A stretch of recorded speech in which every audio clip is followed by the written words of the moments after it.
En esta ocasión hablaremos sobre el decreto 2649 de 1993, el cual nos habla sobre los principios y normas básicas generalmente aceptadas en Colombia.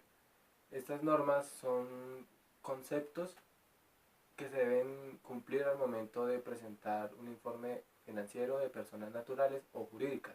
En esta ocasión hablaremos del capítulo número 4, la sesión 1 y sesión 2, el cual nos habla de los estados financieros y sus elementos. Artículo 19. Importancia de los estados financieros, cuya preparación y presentación debe ser por los administradores del ente. Esta información debe suministrarse a las personas, aquellas que no puedan tener información directa del ente económico.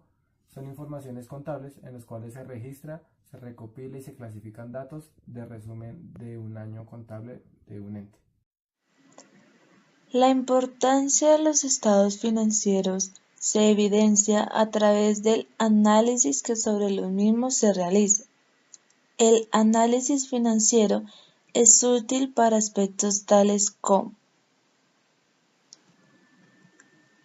determinar si el nivel de activos es adecuado al volumen de la empresa, establecer si el capital de trabajo resulta suficiente para atender las necesidades corrientes del ente, determinar si la capacidad instalada está siendo excesiva o subutilizada. Artículo 40. Rectificación de los estados financieros. Las entidades gubernamentales encargadas de la inspección, vigilancia y control son el ente de autoridad que debe tener a cargo la rectificación de dichos estados. Se encarga de rectificar de que todo se encuentre en orden y en caso de que alguna falla exista debe ser reportada y esta debe ser controlada y debe generar un nuevo reporte al frente de la empresa o de la respectiva autoridad. 20. Clases principales de estados financieros. Teniendo en cuenta las características de los usuarios a quienes van dirigidos o los objetivos específicos que los originan, los estados financieros se dividen en estados de propósito general y propósito especial. La clasificación de estados financieros se puede esquematizar en la siguiente gráfico. Primero, estados financieros de propósito general. Estados financieros básicos, estados financieros consolidados. Balance general, estado de resultados, estado de cambios en el patrimonio, estado de cambios en situación financiera, estado de flujos de efectivo. Segundo, estados financieros de propósito especial. Balance inicial, estado financiero de periodos intermedios, estado de costos, estado de inventarios, estado financiero extraordinario, estado de liquidación, estado financiero que se presenta a las autoridades, estado financiero prepagado sobre una base comprensiva distinta de los PCGA. Artículo 23. Estados financieros consolidados son aquellos que presentan en su situación financiera los resultados de las operaciones, los cambios de patrimonio, así como los flujos de efectivo del ente y sus subordinados.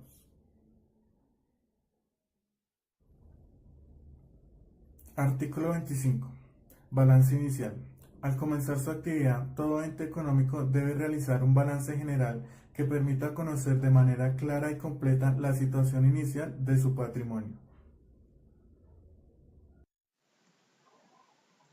Artículo 26. Estados financieros de periodos intermedios. Son estados financieros básicos que se preparan durante el transcurso de un periodo para informar a los administradores y autoridades que ejercen inspección, control y vigilancia.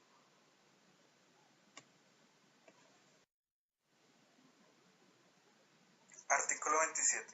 Estados de costos. Son aquellos que se preparan para conocer en detalle las erogaciones y los cargos realizados para producir bienes o prestar servicios, de los cuales un ente económico ha derivado sus ingresos.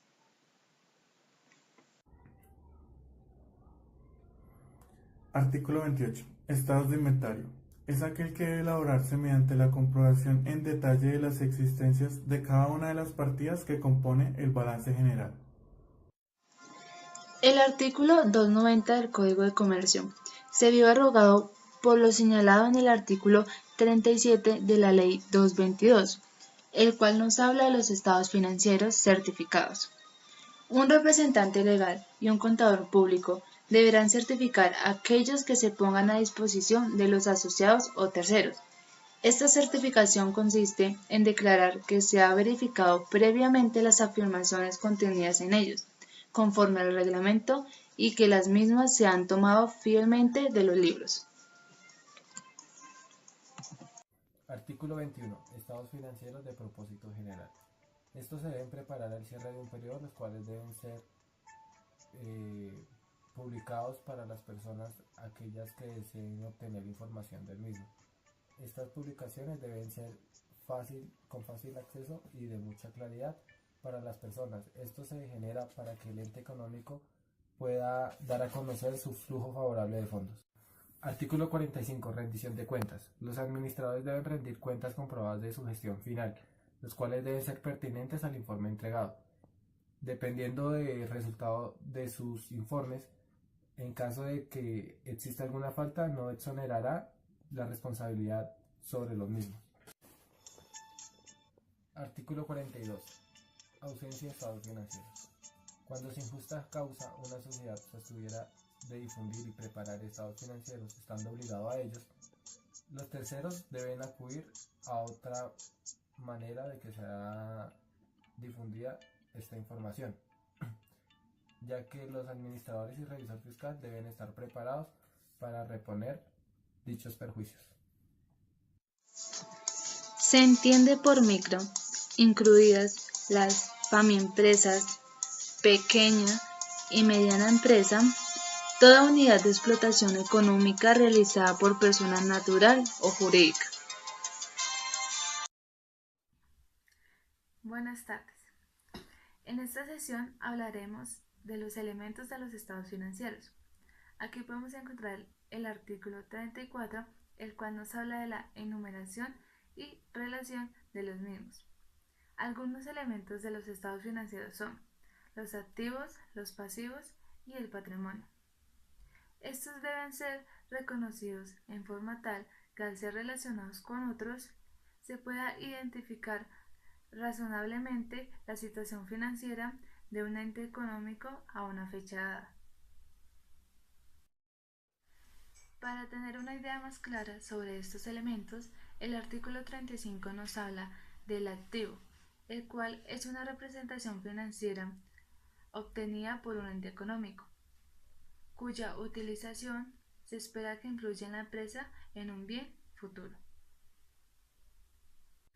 El artículo 36 nos habla de los pasivos, los cuales, al igual que un activo, es una representación financiera, pero en este caso existe una obligación en el ente económico, en virtud del cual el ente económico deberá en un futuro transferir o proveer servicios a otros entes. El artículo 37 nos habla del patrimonio, el cual es un valor residual del activo de un ente económico después de deducir todos sus pasivos. El artículo 38 nos habla de los ingresos. Estos ingresos son una representación de flujo de entrada de recursos en forma de incremento hacia los activos o de disminución hacia los pasivos, o una combinación de ambos, que generan incrementos en el patrimonio.